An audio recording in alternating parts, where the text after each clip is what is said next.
நான் இன்னொன்று வெளிப்படையாக சொல்கிறேன், இதுக்கு தைரியம் இருந்தால் திருச்சி வேலுசாமி பதில் சொல்லிட்டோம். 1989 மற்றவங்க ஒழுக்கத்தெல்லாம் பேசுகிறாருல, நான் கேட்குறேன். 1989 நாளைக்கு இங்கே சென்னையில் இருக்கக்கூடிய மாடர்ன் லாட்ஜில் விபச்சார வழக்கில் கைது செய்யப்படுறார்.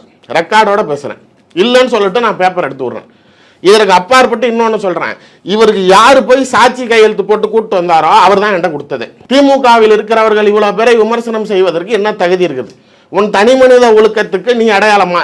இந்த காங்கிரஸில் அடையாளப்படுத்த ex MLA, ex councillor, ex ஊராட்சி தலைவர், எக்ஸ் ஒன்றிய சேர்மன், ஒரு பதவி ஏதாவது ஒன்றில் இருந்திருக்கியா எத்தனை வருஷம்? இல்லை ஏதாவது ஒரு கட்சியில் உருப்படியாக இருந்திருக்கிறியா?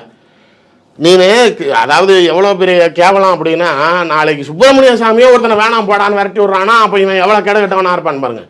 அந்த லட்சணத்தில் இருக்கிறவங்க உனக்கு நீ நாளைக்கு படுத்த இந்த லாட்ஜிலையும் உன் மேலே வழக்கு போட்டு நீ ஜெயிலில் போய் உட்காந்து ஸ்டேஷன் பெயிலில் உன்னை கூப்பிட்டு வந்தவர் நாளைக்கு நீ இல்லைன்னு மறு, நாளைக்கு நான் சம்மந்தப்பட்ட ஆவணங்களை வெளியிடுறேன், நீ நாளைக்கு ஒழுக்கமானவனா ஊரில் இருக்கிறவனை பேசுகிற, நாளைக்கு மற்றவர்களை பேசக்கூடிய இடத்துல துக்ளக் நிகழ்ச்சியில் மேலே ஏறுறாங்க. அப்புறம் என்ன உனக்கு காந்தி மேலே மரியாதை இருக்குது, உனக்கு காமராஜர் மேலே மரியாதை இருக்குது?